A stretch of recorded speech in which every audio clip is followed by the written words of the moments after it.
Audace, c'est le premier podcast belge francophone dédié au wellness. Je suis Chloé Junico, mariée et maman de 2 enfants rapprochés. Curieuse et passionnée par le bien-être depuis toujours, j'ai créé ce podcast pour amplifier des voix, partager des récits authentiques et transmettre des clés concrètes. Ici, tu écoutes des conversations sans filtre avec des experts, des entrepreneurs et des invités qui nous aident à être alignés, outillés et bien informés. Pense à t'abonner et à partager l'épisode si tu veux soutenir le podcast. Hello Elodie, bienvenue sur le show, bienvenue sur Audace. Je suis ravie de t'avoir au micro. Comment tu vas aujourd'hui? Je vais bien, je suis super contente d'être là aussi, donc hâte de cette expérience. Dis-moi Elodie, commençons dans le vif du sujet. Est-ce que je peux te demander de te présenter dans tes mots? Me présenter dans mes mots. Donc je m'appelle Elodie. Elodie Wilmès. Elodie Wilmès, mais plus connue sous le nom de Elodie Love Tralala. J'ai créé Love Tralala il y a 11 ans maintenant. Donc c'est une entreprise d'organisation de mariage. Je me suis surtout spécialisée dans tout ce qui est cérémonie. Donc j'écris et je fais ici des cérémonies pour les couples qui ne se marient pas à l'église et qui veulent une cérémonie hyper personnalisée et pleine d'amour. À côté de ça, je suis aussi active sur les réseaux sociaux, surtout sur Instagram. Je suis l'amoureuse et même la femme maintenant de Fred et la maman de Lily Joy et Billison.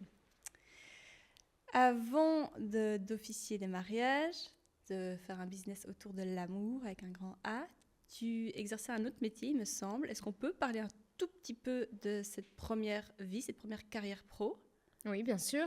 Donc moi, j'ai fait des études de droit et puis j'ai fait aussi un master complémentaire en études européennes en anglais. Suite à ça, j'ai décidé de tester le barreau. Donc j'ai travaillé pendant presque 2 ans dans un cabinet d'avocats, qui était un gros cabinet d'affaires spécialisé. Et moi, j'étais dans la cellule droit fiscal. Okay. J'ai travaillé là-bas pendant, donc je dis plus ou moins 1 an et demi, 2 ans. Et en fait, j'ai démissionné du jour au lendemain, le jour où mon boss m'a proposé une augmentation. Ouais. Je pense que je me rappellerai toute ma vie de ce moment.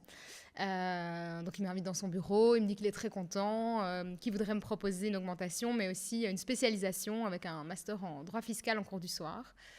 Et en fait, je sais pas, là, il y a eu un espèce de stop où j'ai vraiment ma petite voix qui a commencé à crier à l'intérieur de moi. Et je me suis dit, si j'accepte ça, je vais être dans une cage dorée pour le restant de mes jours, mais pas épanouie. Et donc, je lui ai juste répondu, en fait, je démissionne.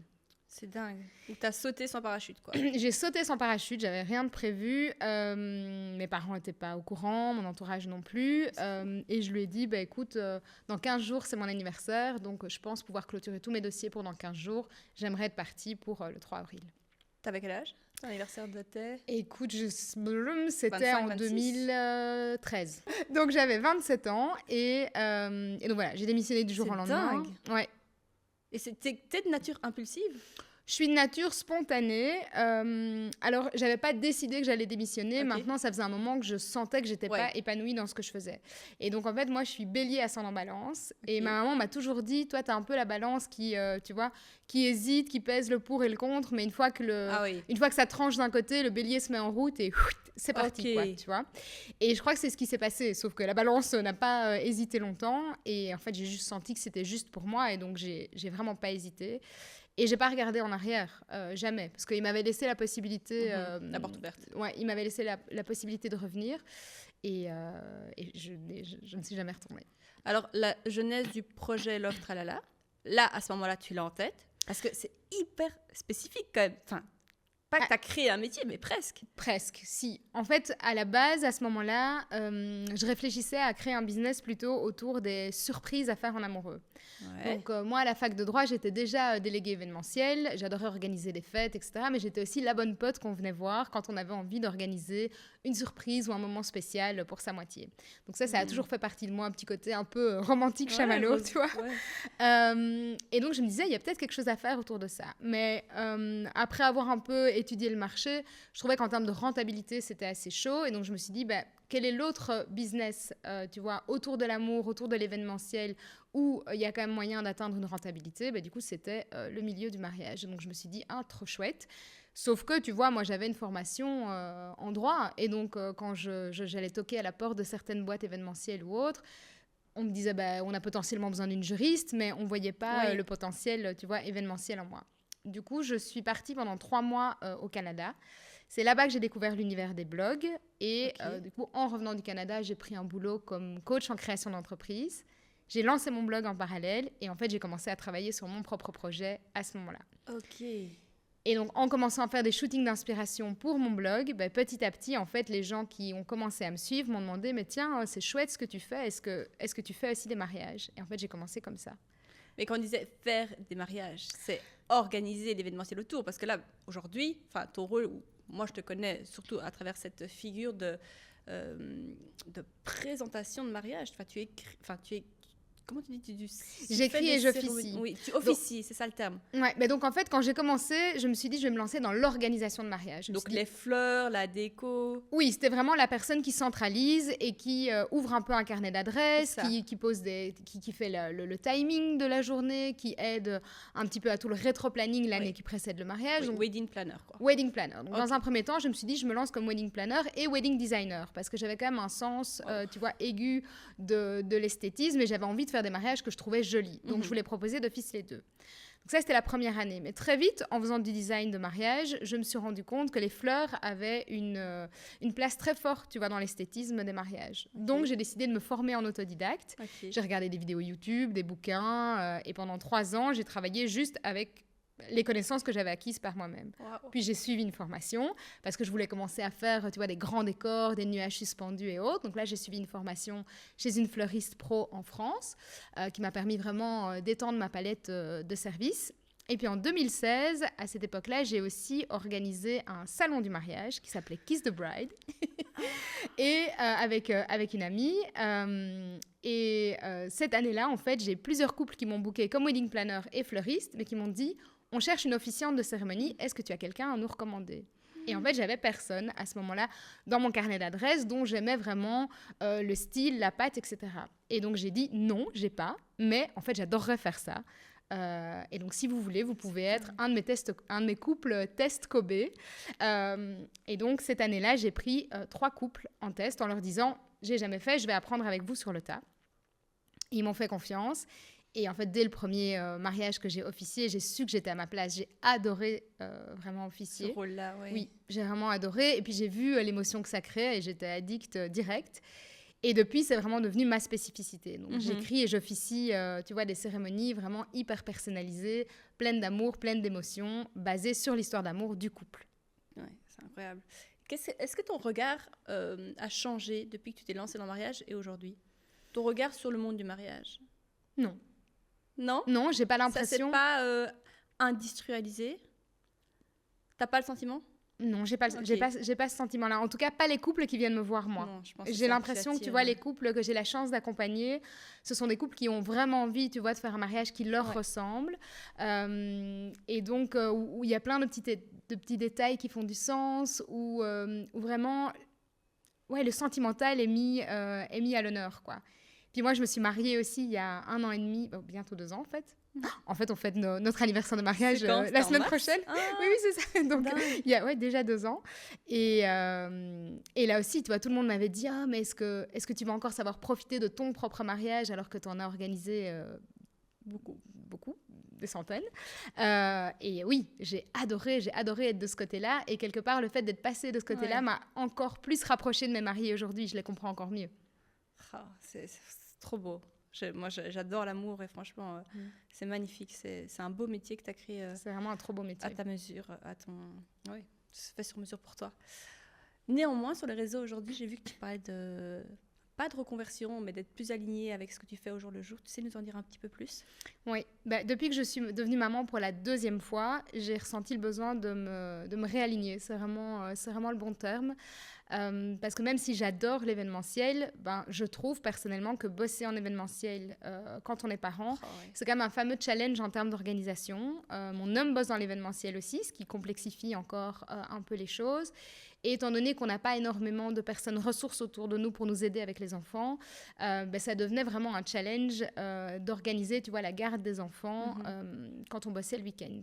Donc, quand ils étaient tout petits, je les prenais avec moi en portage et je prenais une nounou avec moi sur place pour pouvoir continuer à les allaiter et les avoir près de moi.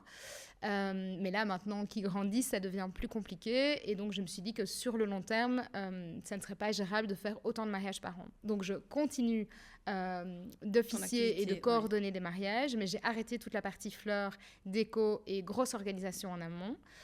Parce que maintenant, du coup, je développe de nouveaux services qui vont me permettre de travailler en semaine plutôt que le week-end. Et donc, ces nouveaux services, c'est à la fois des services de coaching. Donc, je me suis formée dans une école certifiée en coaching. Des services de mentoring. Là, c'est plutôt vraiment pour donner du conseil aux entrepreneurs qui veulent se lancer ou qui veulent challenger leurs idées à ce niveau-là. Et aussi des ateliers, des workshops en entreprise ou certains que je fais chez moi au loft. Et j'ai aussi commencé des cercles de femmes. Donc voilà, plein de nouvelles choses. Je suis trop enthousiaste. Bah oui, c'est magnifique. Tu pourrais peut-être donner un petit peu de valeur aux auditeurs, aux éditrices qui nous écoutent en disant, toi qui as vécu ce changement de reconversion de salarié à entrepreneur, à indépendant, est-ce qu'il y a peut-être un conseil que tu donnerais avant de se lancer, quand tu débutes une activité ? C'est difficile sans savoir le secteur, tu vas me dire. C'est vraiment difficile sans savoir le secteur. Et j'ai été salariée un très, très court laps de temps. J'ai été salariée 1 an et demi, tu vois. Je crois que j'ai toujours eu l'âme d'une entrepreneur. Tu penses que tout le monde n'est pas fait pour être entrepreneur ? Oui, moi, je crois que tout le monde n'est pas fait pour être entrepreneur. C'est quand même... faut vraiment peser le bénéfice-risque, mais c'est quand même vraiment un challenge, c'est une façon différente de fonctionner, une façon différente de penser. Et donc oui, je pense que ça ne convient pas à tout le monde. Comme moi, par exemple, un 9 to 5 dans une entreprise, impossible, quoi. Rien que de le fait de te le dire, je me sens oppressée, quoi. Comment tu gères tes journées ? À l'énergie que j'ai au jour le jour. Au jour le jour. Et moi, j'ai une énergie qui peut être très explosive par moments où je vais être une machine de guerre, où je vais faire plein de choses. Et j'ai des moments où vraiment je sens que je dois être plus dans l'introspection, dans le calme ou dans carrément, aujourd'hui, je bosse pas, quoi. Donc, je peux avoir vraiment... ça. Il y a des moments où tu t'autorises vraiment à dire, OK, aujourd'hui, c'est pas possible pour moi. Oui. Je ne bosse pas. Tu as eu, au début, peut-être, est-ce qu'il y a une culpabilité que tu as ressentie par rapport à ça ? Non, parce que quand je bosse, je suis vraiment une machine de guerre. Efficace. Et je peux bosser, tu vois, même très tard ou me lever très tôt. Enfin, voilà. Moi, je fonctionne plutôt autant que le boulot est fait, le boulot est fait. Donc, en fait, je me fais un peu des objectifs plutôt par semaine. Et après, je les dispatche au jour le jour. Mais tu vois, je trouve aussi qu'en tant que femme, et ça, je l'ai découvert plutôt au fur et à mesure du temps, mais quand tu es à l'écoute de ton cycle, tu n'as clairement pas la même énergie, tu vois, tous les jours du mois.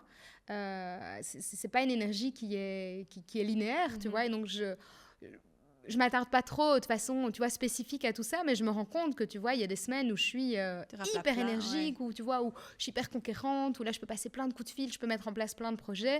Et il y a des moments où j'ai plus besoin d'être, voilà, dans l'introspection, dans des choses plus calmes, quoi. Et c'est OK parce que finalement, quand tu es entrepreneur, tu as toujours 1000 choses à faire, tu vois. Donc, s'il y a certains jours où je ne bosse que 2 heures, c'est OK. Tu parles d'un petit tsunami à l'arrivée du deuxième. Est-ce qu'on peut un peu... est-ce que tu es OK de parler de tout ça, de dévoiler ce qui s'est passé pour toi ? Alors, à titre d'exemple, moi aussi, j'ai eu 2 enfants.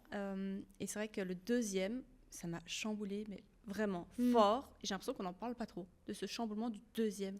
Bah alors, je ne sais pas si c'est le cas pour tout le monde. Je ne sais pas. Mais clairement, pour moi, oui, ça a été un chamboulement beaucoup plus violent pour l'arrivée de Billison plutôt que Lily Joy. Ce qu'il y a, c'est que donc avant Lily Joy, j'avais fait 2 fausses couches. Et donc, quand vraiment je suis tombée enceinte et que Lily Joy est arrivée, j'étais vraiment... waouh, j'attendais tellement ce moment où j'allais devenir maman que je me donnais vraiment à 10 000% et tout n'était que joie positive. Bon, il y a eu des moments difficiles, tu vois, mais j'étais beaucoup dans l'émerveillement. On n'a pas eu de baby clash avec mon homme pour l'arrivée de notre première. Et là, le deuxième, comment dire Ouais. Comment dire ça avec les justes mots Je suis une maman très maman. Donc, tu vois, je suis extrêmement présente pour Lily et je voulais être également extrêmement présente pour Billison. Sauf que mon énergie et mon temps disponible est le même et maintenant, je dois le diviser par 2. Donc, mon amour s'est multiplié, ça c'est vrai, ce qu'on dit, je trouve. Ouais. Et j'avais hyper peur de ça quand j'étais enceinte. Ça aussi, je trouve qu'on n'en parle pas beaucoup, mais quand j'étais enceinte de Billison, j'avais la trouille de ne pas l'aimer autant que Lily. Et je l'aime comme une dingue, et je l'aime tout autant. Donc ça, vraiment, je trouve que l'amour se multiplie, mais par contre, le temps et l'énergie qu'on a à notre disposition ne se multiplient pas. Et donc, à ce niveau-là, je trouve que ça a été vraiment un challenge pour moi d'accepter que j'allais devoir diviser mon temps, parfois devoir privilégier l'un, parfois devoir privilégier l'autre. En termes d'organisation, ça demande, je trouve... une organisation bien plus précise. Je trouve qu'en termes de charge mentale, boum, t'as ça en plus.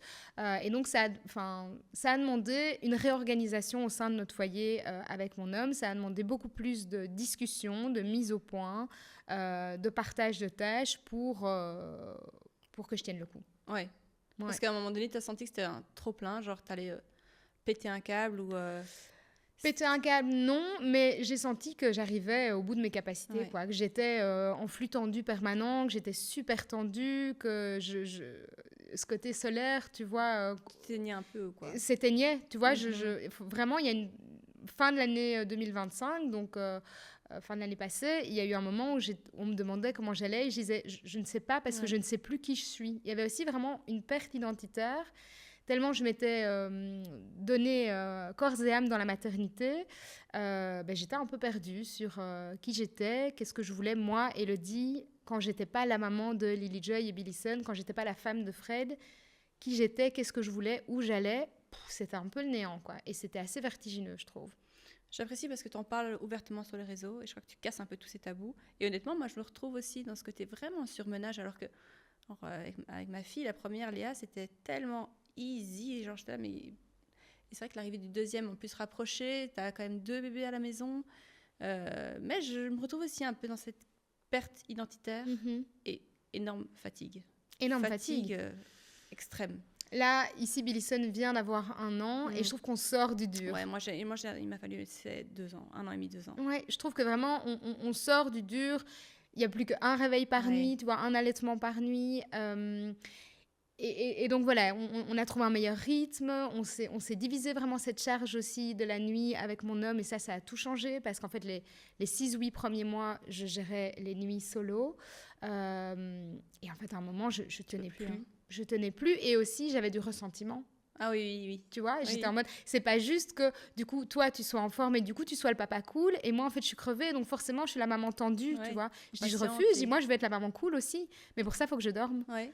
Donc, et pour ta première, vous n'aviez pas fait ça, les nuits, tu les gérais toutes seules? Tu n'avais pas ce ressentiment-là? On les gérait à 2. Déjà? Ouais. Ah, vous leviez tous les 2? Non. On dort avec nos enfants.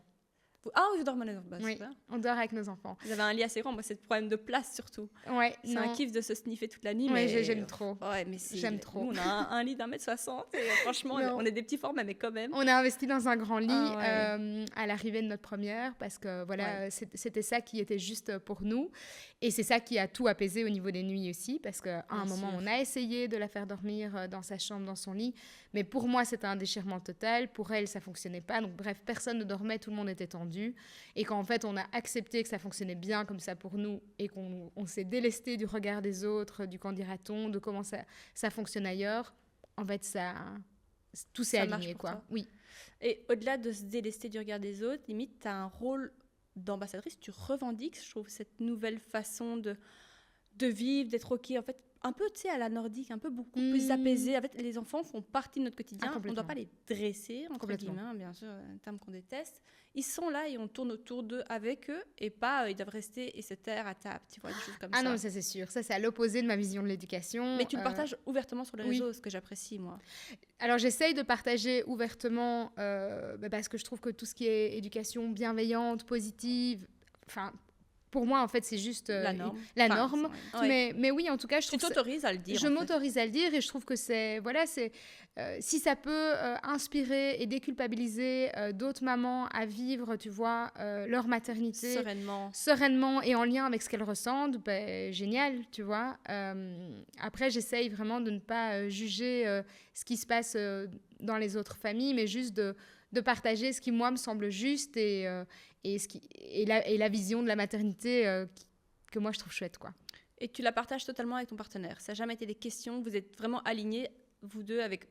si on vient avec tout notre bagage à nous, chacun, on forme un couple, on recrée famille, on se réaccorde ou pas. Il y a peut-être des sujets où on n'arrive pas à se retrouver. Et parfois, c'est OK aussi, hein, chacun a son opinion. Pour vous, c'était une question, surtout quand tu me parles de baby clash, pas pour la première, mais pour le deuxième, peut-être tension. Au début de l'arrivée de notre deuxième, je dirais entre le 3e et le 6e mois, ça a été vraiment les 3 mois qui ont été vraiment difficiles parce que j'étais complètement en manque de sommeil, très très tendue, donc je voyais tout noir, donc j'étais très en colère. C'était vraiment une période où j'étais très en colère. Mais le baby clash était plus tension. Ce que je veux dire, c'est qu'il y avait des tensions clairement entre nous et qu'on devait vraiment beaucoup dialoguer. Mais il n'y avait pas de tension par rapport à notre vision de l'éducation. C'est des choses dont on avait pas mal parlé en amont, avant de devenir parents. C'est quoi notre vision de l'éducation? C'est quoi, par exemple, on s'était posé plein de questions du genre, c'est quoi le truc que tu as adoré dans l'éducation de tes parents et que tu as envie de reproduire avec nos enfants? C'est quoi le truc que tu as moins aimé et que tu aimerais ne pas reproduire? On discutait aussi dans les couples de notre entourage qui ont déjà des enfants, qui a une éducation qui t'inspire? Donc, on avait vraiment pas mal abordé ces sujets-là et je trouve ça précieux. Et après, j'ai la chance vraiment d'avoir un mari qui, sur le sujet de l'éducation et des enfants, me suit. Donc, c'est plutôt moi qui donne la ligne directrice et mon homme suit, mais parce qu'il est aligné aussi, tu vois, il n'y a rien qui heurte sa vision de la parentalité. Mais c'est vrai que c'est plus un sujet sur lequel c'est moi qui ai le lead dans notre couple. Tu disais qu'entre le 3e et le 6e mois de l'arrivée de ton deuxième, ça a été un peu plus chaud pour toi, que tu étais plutôt en colère. Franchement, c'est des sentiments que moi j'ai retrouvés aussi, un sentiment d'injustice que j'ai. C'est un peu out of nowhere, ça m'a vraiment surprise parce que je ne suis pas de nature comme ça, mais genre à fleur de peau et très ce sentiment d'injustice, de non-compréhension. Bon, la fatigue, j'imagine, rentre là-dedans. Comment est-ce que tu as réussi un peu à reprendre de l'air, à relativiser? J'ai demandé de l'aide.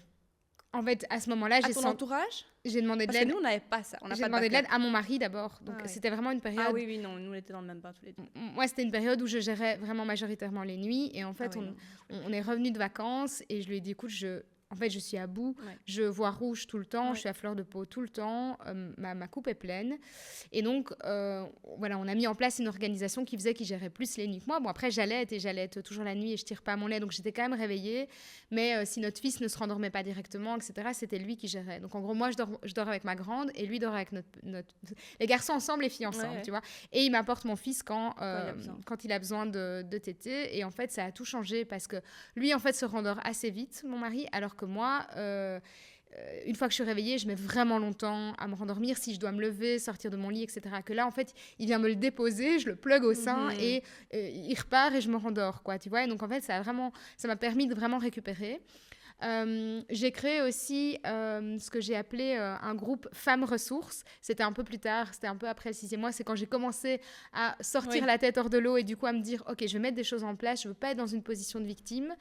Et donc, j'ai créé un groupe WhatsApp qui s'appelle Femmes Ressources où j'ai mis non seulement mes amis proches, mais aussi plein de copines ou de femmes inspirantes que je connaissais plus ou moins bien, en leur disant, voilà, je ne vais pas bien, je suis en perte identitaire, je suis vraiment fatiguée, je n'ai pas beaucoup de ressources autour de moi. Est-ce que vous voulez être mon village?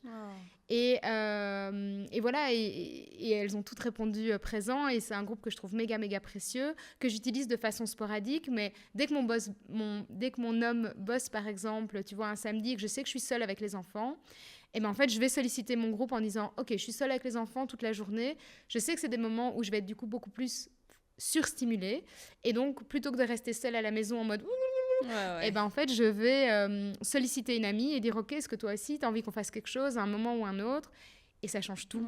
Et ça change tout. Moi, je te rejoins parce que faire moi une activité, moi je fais d'office quand j'ai les enfants que je gère seule beaucoup aussi, je fais une activité à l'extérieur d'office. J'ai besoin de sortir avec eux parce que sinon ça monte quoi, l'énergie, c'est anxieux. Je sais pas si tu avais ça aussi avant d'endormir tes enfants, enfin quand la nuit arrivait, une anxiété qui montait.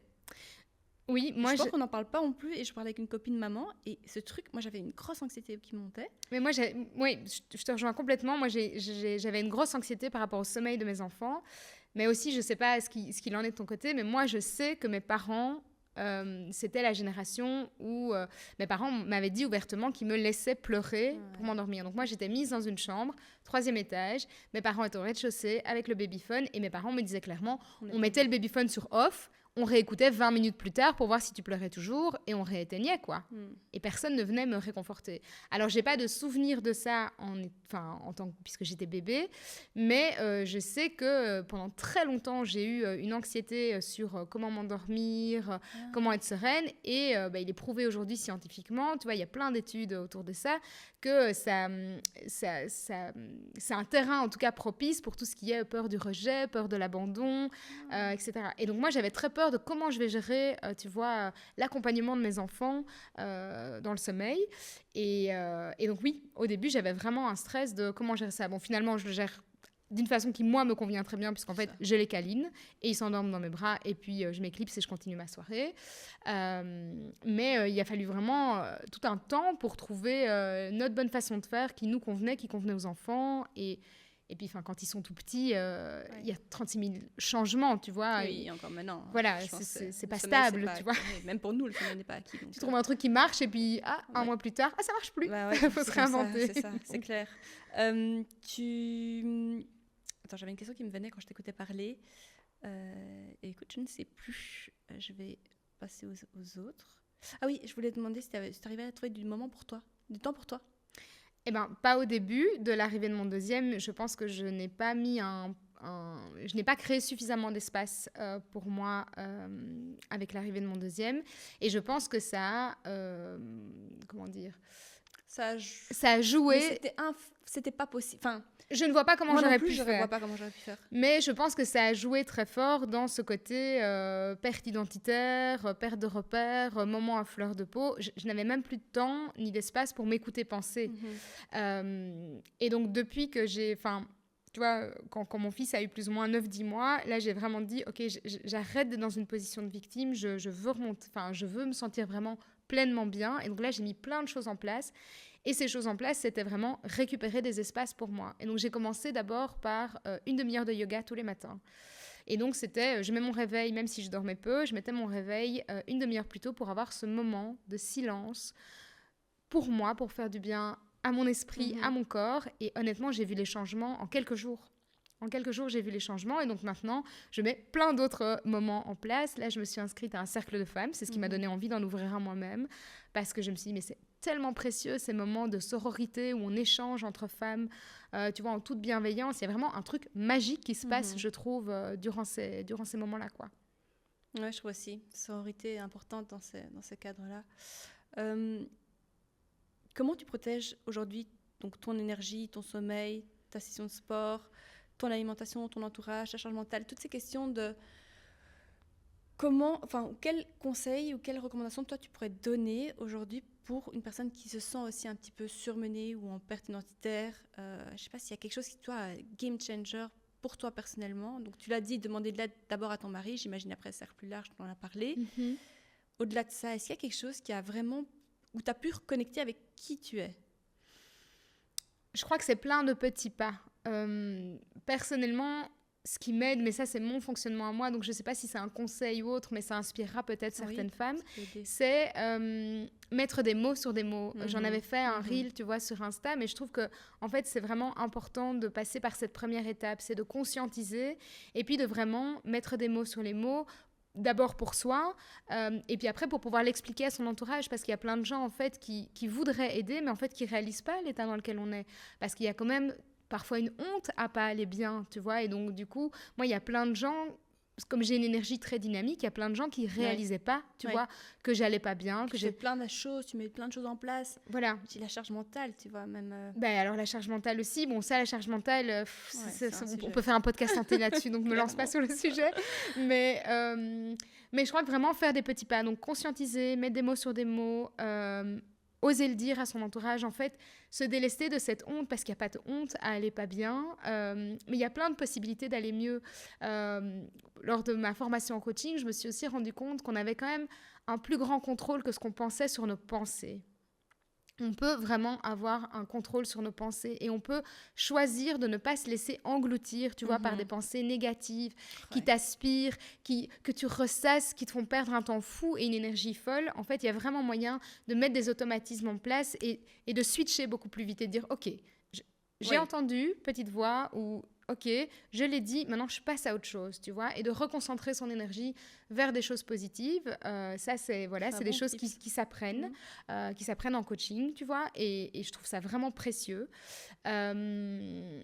Retrouver de l'espace pour soi, primordial. Et alors pour moi, effectivement, sommeil et alimentation, mais ça, c'est juste les piliers de base. Bien manger quand t'es maman, manger suffisamment de protéines, manger à tous les repas, pas se priver, et encore plus quand t'es une maman allaitante, c'est juste la base, quoi. En fait, le nombre de mamans qui sont carencées parce qu'elles prennent pas suffisamment de temps de se faire bien à manger, tu ne sais pas aller bien, en fait, quand tu ne manges pas bien et que tu dors pas, quoi. Oui, quand t'as besoin... avec la meilleure volonté du monde, t'aurais beau contrôler tes pensées que ça marche pas. Tu me parlais du réel que t'as posté justement sur mettre des mots sur des mots. Donc mettre des mots OMT sur mots MAX. Tu cites toute une série de questions que tu t'es posées à ce moment-là. Tu n'y réponds pas dans la vidéo. Je ne sais pas si aujourd'hui tu serais capable ou tu as envie d'y répondre. Je suis curieuse. Hein, je pourrais, mais je me rappelle... Je te les ai listées pour toi. Si tu me les as listées, j'y réponds avec plaisir. Et j'invite évidemment les auditeurs à aller voir ce réel. Qu'est-ce qui te frustre en ce moment ?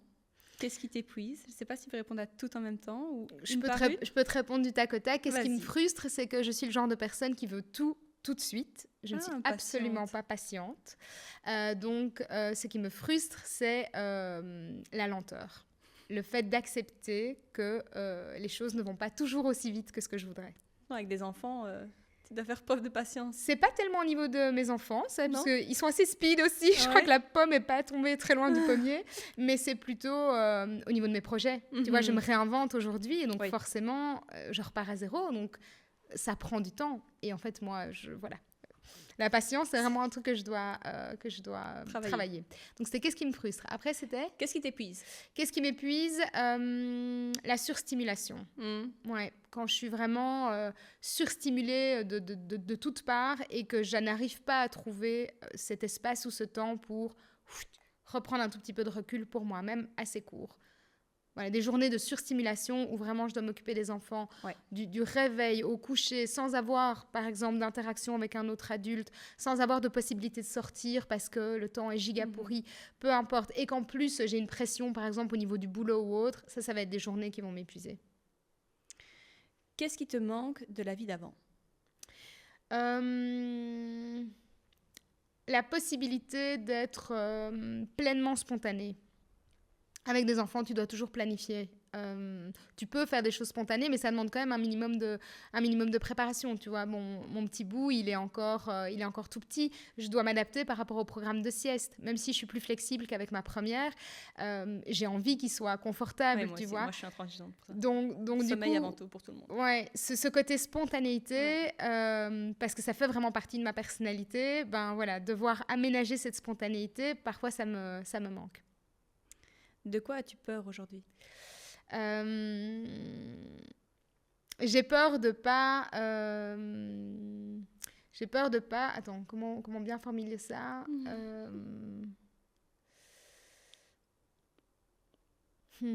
J'ai peur de ne pas trouver le juste équilibre.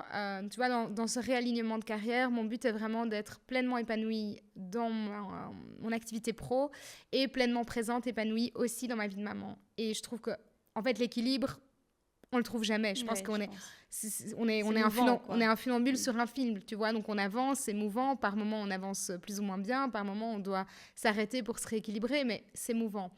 Et donc, parfois, ça me fait peur, tu vois, de devoir à chaque fois se réadapter et de se dire, OK, est-ce que quand même, je vais pouvoir avancer sur ce fil sereinement. De quoi doutes-tu ? Parfois, je doute. J'ai des périodes où j'ai une confiance en moi hyper forte et des moments où ma confiance en moi est en dessous de tout. Et donc, par moments, je doute de... est-ce que je vais être aussi douée dans mes nouvelles activités que ce que j'étais dans mes activités précédentes, tu vois. Je me sentais vraiment bonne dans ce que je faisais dans l'accompagnement de mes mariés. Et j'ai envie d'être tout aussi bonne dans l'accompagnement des gens qui me feront confiance pour le coaching, le mentoring ou pour les formations d'entreprise. J'ai vraiment envie de faire du bien et d'avoir un impact. J'ai pas envie que ce soit... un peu bien, tu vois. J'ai une ambition qui fait que j'ai vraiment envie que ce soit vraiment bien. Et donc ça, parfois, ça... Je suis confiante. Parfois, ça fait un peu peur. Quels sont tes triggers? Mes triggers...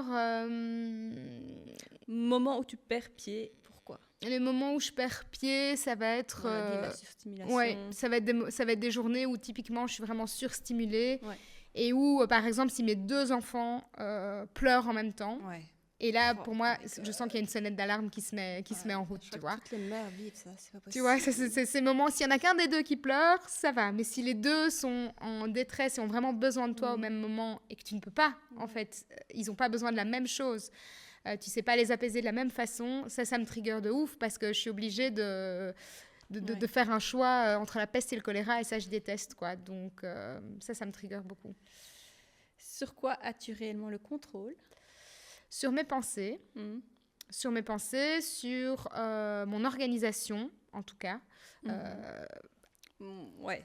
Mais quand même, sur la planification de mon organisation, qui laisse de la place aux imprévus. mais on va dire ça, sur essayer de vraiment mieux m'organiser et sur ma connaissance de moi. C'est-à-dire qu'en ce moment, je prends vraiment beaucoup de temps pour apprendre à mieux me connaître. Et donc, je fais plein de choses différentes. Tu vois, j'ai suivi un parcours Ikigai. Je suis en train de creuser mon profil Enneagramme. J'ai envie de creuser mon profil Human Design. J'ai fait de la numérologie tibétaine et karmique. Et en fait, c'est génial de voir à quel point tout se recoupe et tout permet d'affiner petit à petit la propre conscience et la propre connaissance que j'ai de moi-même. Parce que je suis assez convaincue que pour être en bonne relation avec les autres, pour bien communiquer et bien comprendre les autres, ça commence d'abord par soi. Et donc ça, j'y consacre beaucoup de temps en ce moment parce que c'est un truc sur lequel j'ai du contrôle. Enfin, dernière question pour aujourd'hui, Élodie. Si ta fille traverse un jour ce que tu as traversé ces dernières années, qu'est-ce que tu aimerais lui partager? Tu veux parler des deuils? Des deuils notamment, mais aussi de ce chamboulement du deuxième, tu sais, parce que ça a l'air de rien, mais c'est aussi un deuil sur qui je suis en individu, tu vois, en tant qu'individu, je ne suis plus toute seule à faire ma life. Et aussi, oui, ça challenge, quoi. On n'en a pas parlé aujourd'hui, c'est vrai que tu as vécu beaucoup de deuil, on n'en a pas parlé, c'était pas... Ici, je n'ai pas centré mes questions autour de deuil, mais tu as vécu des deuils. Oui. Qui t'ont impacté. Je pensais plutôt ce chamboulement du deuxième. Mais dis-nous, franchement, je te laisse. Et du coup, c'était quoi? Qu'est-ce que je conseillerais à ma fille? Si elle traverse un petit peu ce que tu as traversé ou quelque chose de similaire, quel conseil tu voudrais lui donner? C'est dur parce que tu as perdu aussi ta maman. Peut-être qu'elle t'aurait conseillé... Peut-être. Ah non, Chloé, moi, je ne sais pas parler de deuil. Ah non, mais si tu chiales, on va toutes les deux finir. Devenir mère sans mère, c'est... Oui, ça, c'est un tout autre sujet. Mais oui, c'est extrêmement difficile. Donc, j'espère d'abord de tout mon cœur, et c'est aussi pour ça que je prends extrêmement soin de moi, de mon alimentation, de mon sommeil, de mon sport. C'est parce que j'espère de tout mon cœur que ma fille ne devra jamais vivre ce que j'ai vécu. Parce que c'est vraiment dur de devenir maman sans sa maman. Donc j'espère que je serai là d'abord pour l'aider, surtout. Et du coup, ce que je lui dirais à ce moment-là, parce que je serai là pour l'aider, c'est que si elle fait du mieux qu'elle peut, avec tout l'amour qu'elle a à l'intérieur, elle pourra pas mal faire. Et que c'est OK de se tromper, et que quand on se trompe, il suffit simplement de le reconnaître, de l'expliquer, de s'excuser et de chercher à faire mieux ensuite. Et qu'elle a le temps et que j'ai confiance en elle. Merci Élodie. Merci Chloé. Merci d'avoir écouté cet épisode d'Audace. Si la conversation t'a plu, pense à t'abonner, à laisser 5 étoiles ou un commentaire et à partager autour de toi pour faire grandir le podcast. Retrouve aussi les épisodes précédents et toutes les actus sur Instagram, audace.podcast, et on se retrouve très vite pour un nouvel épisode.